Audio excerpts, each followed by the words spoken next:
In zoology, there is a theory called the Five Chimps Theory. It states you can predict the mood and the behavior patterns of any chimps by looking at which five chimps they hang out the most with. This theory seems to apply to humans as well. Jim Rohn famously said, "You are the average of the 5 people you spend most time with." But why is this the case? That's because human beings often mimic or imitate other people unconsciously. As Mark Earls, the author of I'll Have What She's Having, explains, we imitate other people from the moment we are born until we die. And all of our lives, from the moment we're born just about to the day we die, we're picking up stuff from other people. We're choosing to copy them. We copy other people spontaneously, automatically, and unconsciously. But why do we do this? Because imitation has social benefits. Imitating other people helps you build a rapport with them and fit in a group. Aloha and welcome. And you must be Michael Scott. Aloha and hello. Oh, very good.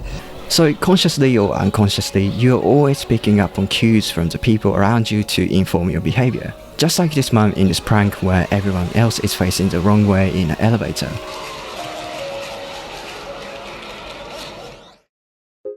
The people around you have a huge impact on your behavior and mindset, especially those who you spend the most time with. Your friends and family can influence you significantly without you even noticing.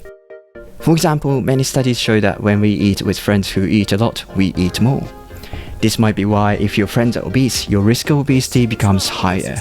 And we found that if your friend becomes obese, it increases your risk of obesity by about 57% in the same given time period. This also applies to drinking. When you spend lots of time with friends who drink a lot, you tend to drink more. This is actually what happened to me when I was in England. As a typical Asian, I can't drink at all because I get Asian flush. But when I was with my British friends who drink a lot, I drank much more than I usually did. Anyway, the point is, you become more like the people you hang out with. Your friends have the power to make you obese, drink more, or even start smoking. If you always spend time with friends who make bad life decisions, you can get dragged down. However, all of these things are just negative side of friendship. The flip side of the coin is that the people around you also have the power to make you healthier, happier, or even more successful. You can influence your life positively by choosing your friends wisely.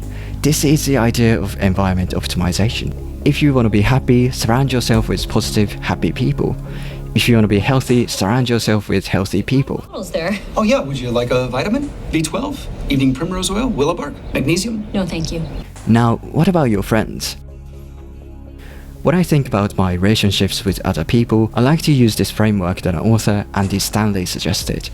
1. Do you feel your core group isn't moving in the direction you want your life to go? 2. Do you often find yourself trying to be somebody you're not? 3. Do you feel pressure to compromise your values? 4. Do you say to yourself, I'll go, but I won't participate? 5. Do you hope the ones you love don't find out where or with whom you have been? Take a moment and think about these questions.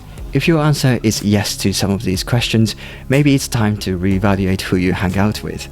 If you feel like your friends are not helping you to become the person you want to be, you might want to take some distance from them. And find a new group of friends who you can learn from and who can help you achieve your goals. However, the hardest part is finding these people.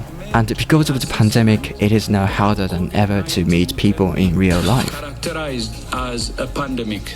So what should we do? In my experience, Twitter is by far the best place to find people who can inspire you and connect with them. You can follow the most intelligent and inspiring people and see what they're thinking, what they're working on, and what they learned. Also, you can easily find people with similar interests and goals and connect with them. Another way you can use to surround yourself with like-minded people is to join a private community.